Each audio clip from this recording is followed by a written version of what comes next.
järgnevas loos räägime natukene sellest, milline nendest 6 automudelist 2 on siin minu selja taga praegu juhtumisi Volvo ja Volkswagen, sealt tuleb ka Škoda, saab siis aasta auto tiitli, autoajakirjanikud on kohal, otsustavad ära, kes siis on esimene nendest 6, kes viimane, aga ütleme juba ette ära, et ka see 6 koht saab olema väga kõva, sest üle 50 auto oli tegelikult valikus ja 6 jõudsid siis finaali, aga viskame pilgu peale, mis siin toimub.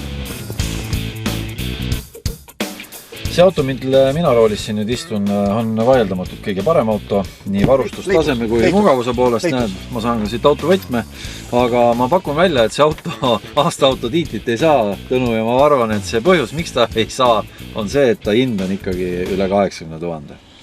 No jah, see konkreetne Passat, mis meil on siin on 50 000 peaaegu, aga no baasinud peaks ta kuskil 50 kandist hakkama, nii et tegelikult eksklusiivsete automarkide esikohta ei saa ju alati ka välistada, sest meie ajaloos on ju Mercedesel ja BMW esikohad tegelikult olemas. Väga tahaks anda talle esikoha punktid. Jah, eks tal on kindlasti omad head olemas. See viga on jah see, mis sa ütlesid, see 80 000 konkreetse auto hinnanumber loomulikult. Aga ega ei julge kunagi enne öelda, kui need kõik hääled on kokku loetud, sest üllatusena on meile varemgi tulnud. Noh, ega see Volvo on vist hinna poolest jah kõige kärtsum siin, et rääkisime natuke Volkswagenist, mis meil siin veel on? No selja taga seisab üks Ford Mondeo, siis kuskil raja peal peaks liikuma Škoda Superb ja Hyundai Tucson ja Honda HRV teevad siin samuti kuskil laitsa vahel oma tuure praegu. Me oleme esimest korda, mina vähemalt küll, ma ei tea mitu aastat ma siin olen žüriis olnud, 10 kindlasti, lume käest teeme seda testi.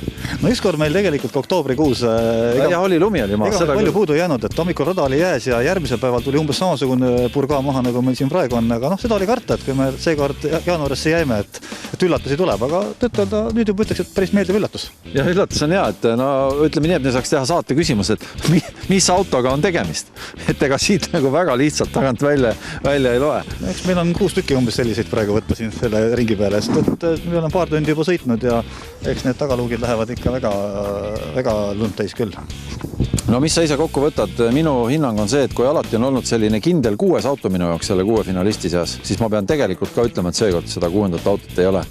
Ei tahaks anda seda viimast kohta nii öelda enda poolt välja. No seekord on meil see esikuuik üldse ju 3 klassikalist sõiduautot ja 3 erinevat mõõtu linnamaasturit, kõik väga populaarsed mudelid ja kehva autot tõesti selles seltskonnas ei ole. Seda on näha ka eelmise aasta müügitabelites, kus need kõik autod on tõesti arvestatavad tegijad. Mõned on lihtsalt nii uued, et ei ole veel absoluuttabelis väga kõrgel jõudnud, nii et eks meil mõtlemist on, me võtame mõned päevad kindlasti mõtlemisaega ja üritame siis selle pingerida paika saada, aga elu näitab, et ka hullemates olukordades on see pingerida paika pandud. Tegelikult on päris keeruline seda rivistust teha, sellepärast, et olgem ausad, 3 autot on ju selgelt üksteise konkurendid, üks auto on selgelt teistest kallim ja üks auto on ju tegelikult tunduvalt odavam kui kõik teised. Sa panid nüüd küll päris segast, ütleme nii, aga okei.